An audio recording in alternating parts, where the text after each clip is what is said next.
नमस्कार दोस्तों। 5 राज्यों में होने वाले विधानसभा चुनाव की तारीख का ऐलान कर दिया गया है, जिस पर अखिलेश यादव ने भारतीय जनता पार्टी को ललकारते हुए कहा कि हम और आप लोग यहाँ बैठे हैं, तारीख आ गई होगी। जहां समाजवादी पार्टी का संगठन है, समाजवादी पार्टी वहां पर बीजेपी को हराने के लिए काम करेगी। इसके साथ ही अखिलेश ने देवरिया हत्याकांड से लेकर शिवपाल यादव द्वारा मैनपुरी से डिंपल यादव को लोकसभा चुनाव में लड़ाए जाने के ऐलान को लेकर किए गए सवालों पर भी पत्रकारों से बात की।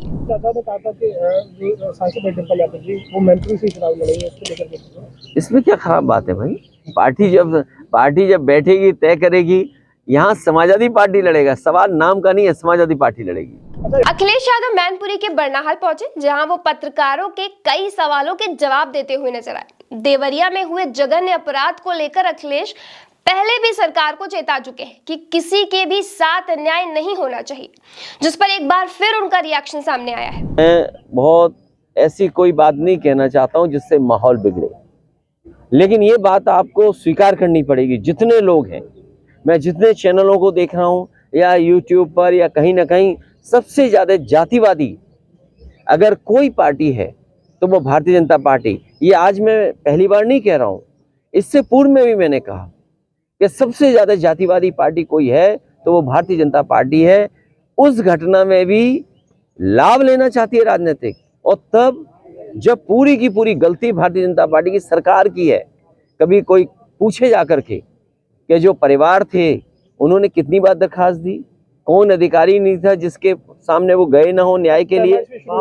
लेकिन न्याय क्यों नहीं मिला? न्याय क्यों नहीं मिला? अगर कोई जिम्मेदार है न्याय न देने के लिए तो वो भी इस घटना का अपराधी होगा। अखिलेश ने भाजपा की जातिगत राजनीति को लेकर कहा कि सबसे ज्यादा अगर कोई पार्टी जातिवाद करती है तो वो भारतीय जनता पार्टी ही है। इस तरह की घटना पर भी भाजपा राजनीति कर रही है और यूपी की सरकार को जिम्मेदार ठहराते हुए कहा कि पूरी गलती भारतीय जनता पार्टी सरकार की है।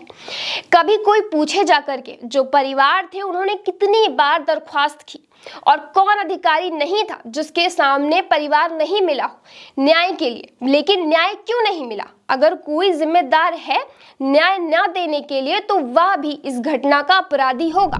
इसके साथ ही कानपुर में हुई किसान की मौत को लेकर भी अखिलेश चुप नहीं रहे। पूर्व जिला पंचायत अध्यक्ष आसू दिवाकर के खिलाफ कार्यवाही न होने पर तीखे तेवर के साथ प्रदेश के मुख्यमंत्री को घेरे में लिया। बात का कि धार्मिक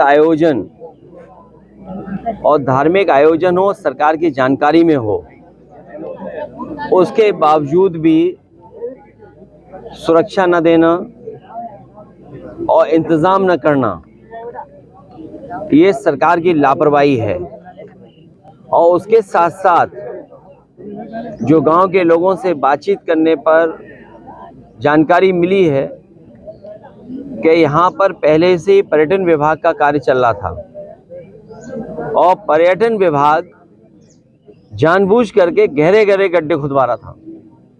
और इतने गहरे गड्ढे खुदे हैं कि जो लोग इस धार्मिक आयोजन में आए उन्हें जानकारी नहीं थी कि आगे कितना गहरा गड्ढा है, जिसके कारण जब वहां पर लोग गए तो कई लोग डूब गए। दरअसल कानपुर में एक किसान ने अपनी जान ले ली थी और उसने अपने सुसाइड नोट में ये साफ जिक्र किया है कि किस तरह से एक बीजेपी के नेता ने उसकी जमीन गलत तरीके से हड़प ली, जिसकी वजह से उसने ये कदम उठाया है। अखिलेश यादव ने पत्रकारों से यह साफ कह दिया है कि इस पूरे मामले में सीएम और डिप्टी सीएम आरोपी को बचाने का काम कर रहे हैं और जहां सीएम खुद आरोपी को बचाएंगे वहां न्याय मिलने से रहा। इसके बाद देश में चल रहे जातिगत जनगणना को लेकर विपक्ष की मांग पर किए गए सवाल पर भी अखिलेश यादव ने अपना पक्ष रखा। इसमें जो पीडीए के लोग हैं जाति जनगणना को लेकर के बहुत खुश हैं। उन्होंने कहा कि बीजेपी जाति जनगणना को स्वीकार करेगी और स्वीकार नहीं करे तो देखना आप, उसमें जो पीडीए के लोग हैं जाति जनगणना को लेकर बेहद खुश हैं। आपको बता दें कि पीडीए के अंतर्गत पिछड़ा, दलित और अल्पसंख्यक समाज आता है। आपका इस खबर पर क्या सोचना है हमें कमेंट सेक्शन में जरूर बताएं। आप ये खबर देख रहे हैं भारत एक सोच पर। मेरा नाम है शिखा पांडे। जय हिंद, जय भारत।